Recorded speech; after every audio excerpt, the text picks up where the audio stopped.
Hello everyone, welcome to my channel SW Metro official channel. In the midst of Robyn's core family remark, Janelle is attempting to remake her life as a sister wife.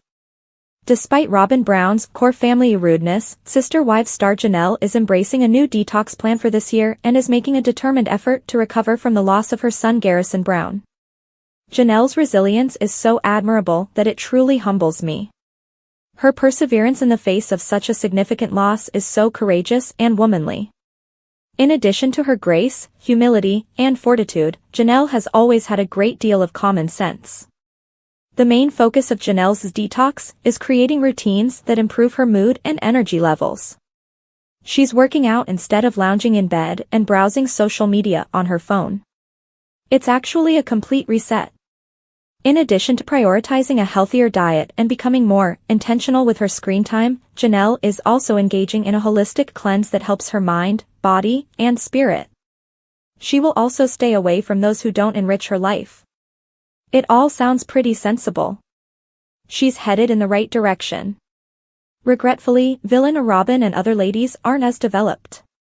Janelle has gone through a lot, and she has opened up to her fans during her time of grief. Rather from avoiding the limelight, Janelle celebrated her son Garrison and made sure her supporters were aware of all his excellent works. As evidenced by her post above, where she provides information about her 2025 wellness plan, she is now disclosing it as well as her cleanse. Many reality stars always act as though everything is flawless. Janelle is open to discussing the concerns, uncertainties, and insecurities that most people experience, though. Her ability to confront issues head-on and never run away from life is another quality that makes her unique. Her determination to continue is obviously heroic. Robyn, who is still engaging in her childish games, and the other members of the Brown family are all she needs as support. Robyn never seems to be able to adjust to new situations. She keeps her prom queen mentality from when she was Kodi's favorite wife. She didn't give herself the opportunity to dominate Meri Brown, Christine, and Janelle back then. She was always on stage, whether she was plastered to Kodi's side at family meetings or stage whispering that Kodi should prepare Meri and s'mores during a family barbecue. Yes, Meri heard and felt embarrassed, since her husband shouldn't require that kind of prodding. She's still in her prime right now, exaggerating events and hurting people, while having the man she desired all to herself. She reached a new low when she referred to herself, Kodi, and their children as the core family, elevating herself to a higher plateau. Robyn used to appear to be the most at ease using passive aggression. Even if her power behind the throne gimmick was worn out, it made no difference. The performance continued. Trying to keep her hands clean, she would engineer results. The lady who secretly desired a traditional marriage would wax poetic about the benefits of polygamy while disparaging her sister wives. She clearly saw all those women as competitors, though. It never seemed to Robyn that this was so obvious. She hasn't yet. The usage of a core family nomenclature was completely unnecessary. She was merely making a foolish attempt to flaunt her wealth. Being left out of the core might not be a negative thing because Robyn and Kodi's relationship is as problematic as everyone else's in many respects, but the comment was nevertheless crude. If Robyn was truly content, she wouldn't require these feeble demonstrations of a power. She would simply be content. In spite of the kind of pain that can bring someone to their knees, Janelle must contend with Robyn's ego as she attempts to move on and become the person she has always desired to be. She must be made aware of the history and the toxic family structure that Kodi established by favoring one wife and casting the others in cliched Cinderella roles. Robyn lived in a luxurious home in Flagstaff, while Janelle also struggled financially. Kodi's ex-partners endured a lot of suffering. The ex-partners are not princesses or Cinderellas. Kodi's ex-partners are mature ladies who suffered for decades in spiritually devoid relationships with men who blamed them for everything. Every time they attempted to exercise the fundamental human rights that all wives ought to have, he referred to them as princesses. It appears that the man who boasts about his great abs is unaware of how degrading it is to be so low on the hierarchy for an extended period of time. The wives weren't at fault when they advocated for reform. Even though the wives are no longer there and nobody wants to return, Robyn still maintains the same dynamic. What does she get out of keeping her core family apart from the others?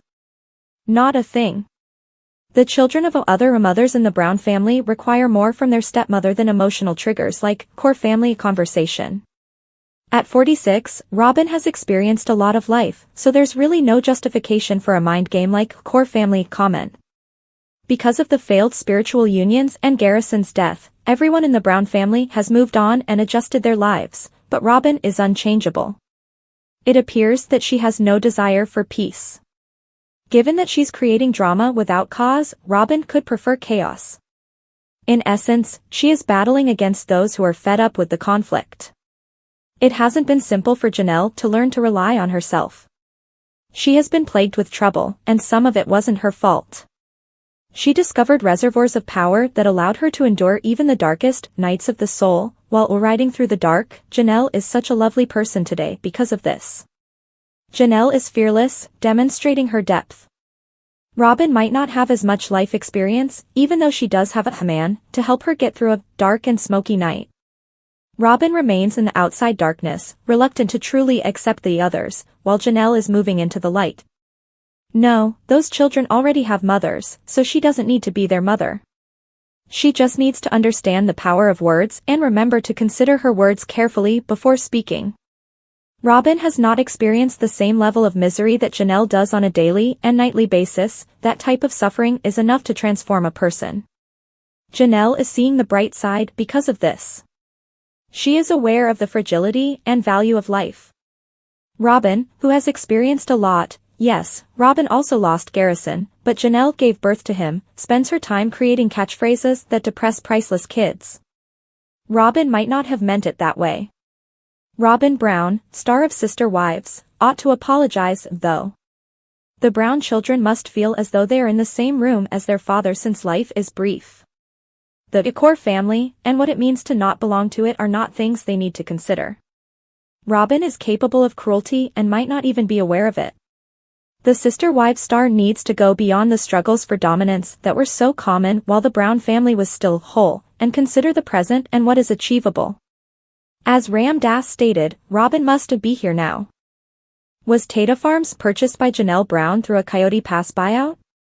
Meri Brown made it apparent that the family's finances were confused in the most recent Sister Wives episode. However, as she started discussing it with Jen Sullivan, Meri realized she needed additional information from her lawyer. Similarly, since Kodi Brown withholds information, Janelle Brown has been prepared to defend herself. However, did Janelle buy the land for her new company, Tata Farms, with funds from a Coyote Pass buyout? Janelle Brown and Meri we were willing to sell to Robyn and Kodi. Meri and Janelle Brown were both too tired to wait for Kodi and Robyn Brown in the January 19th Sister Wives episode. Kodi even visited with a real estate agent to try to placate Meri and Janelle, who are acting. Kodi's heart wasn't in it, though. Meri and Janelle both made the suggestion at various moments that Kodi and Robyn should be bought out if they wish to maintain the property. Earlier in the season, Christine Brown-Woolley acknowledged that Kodi always found a way to get money when he needed it, even though he told them both he didn't have it. Janelle's primary motivation for leaving was to invest in her new venture with Maddie Brown Brush and Caleb Brush. Was Tata Farms purchased by Janelle Brown through a Coyote Pass buyout? Fans of Sister Wives debate on Reddit whether Janelle Brown was able to utilize Coyote Pass money to buy until Coyote Pass was resolved. Maddie Brown Brush and her husband, Caleb Brush, intended to float Janelle the money in season 19. One Redditor found information indicating that Janelle made $340,000 by selling her part in 2023 after conducting a brief Google search. In addition, they wanted to know what Meri Brown got. Some believe that Kodi and Robyn Brown managed to purchase Janelle Brown's share of the property since they didn't appear to want to sell it. Kodi was still considering the possibility of at least keeping the pond to preserve a portion of the fantasy in a sneak peek at the next week. No, they sold their shares to the other owners, responds another Redditor. Janelle was bought out by Kodi. Some individuals say it is still in place, but others think Janelle Brown sold her share to purchase Tata Farms. Additionally, there are rumors that Janelle had alternative sources of funding for the property. For example, her share of the TLC show money, Plexus funds, or Garrison Brown's life insurance. Janelle Brown makes a comparable amount. Other Sister Wives fans, on the other hand, argue that the Google results are just artificial intelligence generated from certain parts of the plot. The listed sum was quite similar to another transaction, although it is around 1/4 of the appraisal value. Kodi and Janelle Brown raised money in June 2023 to settle the balance owed on Coyote Pass. It was for $340,000, the same sum. Thank you, adds another user. The real property records that still include Janelle and Meri are not superseded by an AI-generated response. I knew something wasn't right, says another. Some of the real estate people I follow have been following it. The property still has all of their names on it, and the property documents are still there. Meri also stated that there have been no break developments with CP in an interview with ET a few weeks ago. Release and reconveyance deed. Nonetheless, the deed of release and reconveyance is cited in the majority of the sources that feed the AI summary. Apparently, those documents were completing the official transfer of Coyote Pass from its original owner to the Browns. Janelle Brown and Kodi were both involved. The deed of release and reconveyance appears to me to be just their payment for the property and the title company's release of the financer's claim. Here's where I discovered it, although I'm not sure if this link will work. They mentioned having access to the documents in Coconino County. Additionally, edit to add, the title company in this document is granting the title to both Kodi and Janelle in June 2023. Sister Wives, a special man in Janelle Brown's life is introduced. Janelle Brown, star of Sister Wives, has been busy establishing her own company, Tata Farms, and figuring out how to live on her own after multiple marriages. However, she is now thrilled to present a particular man in her life. In the most recent episode of Sister Wives, Janelle Brown, who was talking about her dreams coming true, lit up as she revealed that she had found the man she had been looking for. Janelle is finally moving on despite having to deal with difficult choices and family strife for almost 5 years, particularly with COVID-19. She was searching for someone who could support her in embracing her dream in her new life. She can't wait to show off one very special man now. Janelle Brown talks about her special man. Janelle Brown, star of Sister Wives, recently revealed some significant news about a very crucial man in her life on her Instagram page. She certainly notes that there are advantages to living in a small community. She heard from folks in town about a new guy. She presents Brock's lot development and Earl Brock. She also refers to him as the skid steer whisperer. More than that, though, Earl is surrounded by good people.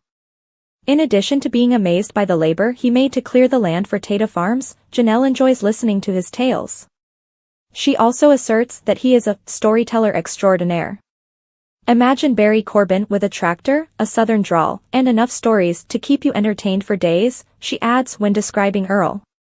Janelle Brown appreciates Earl's business acumen.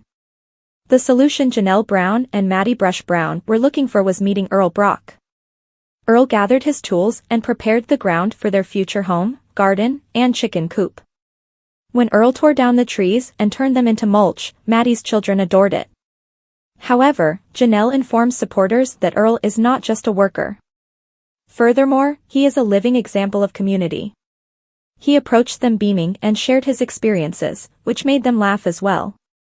In addition, his skills gained from operating a tractor since he was 5 years old helps Janelle and Maddie as they continue their massive task of learning how to manage a flower farm on their own. Earl, a wonderful community connection, who is currently in his 60s, reassured Janelle that she is headed in the right direction with her dream. They value Earl's know-how, abilities, and friendliness. Maddie is incredulous right now. Earl was a huge help because Janelle Brown and Maddie Brown Brush had some difficulties beginning from scratch. Maddie discusses the tranquility she experienced after Earl's magic on the Tata Farms blog. The procedure not only captivated her children, but it also left her in wonder as she cleared the ground for their future. I love trees just as much as the next person, Maddie says. However, it was a moment to see vast space after living in what felt like a jungle. Janelle and Maddie are undoubtedly aware that wonderful things cannot be hurried. They commend Earl for his outstanding efforts but advise others to listen to those who are willing to donate their time, skills, and knowledge. Don't rush him, there's always time for a good story here in the South, Maddie continues. However, after talking to Earl, Janelle and Maddie's hearts are filled. Earl left us with a clean slate and a ton of gratitude, they say, delighted to share their connection.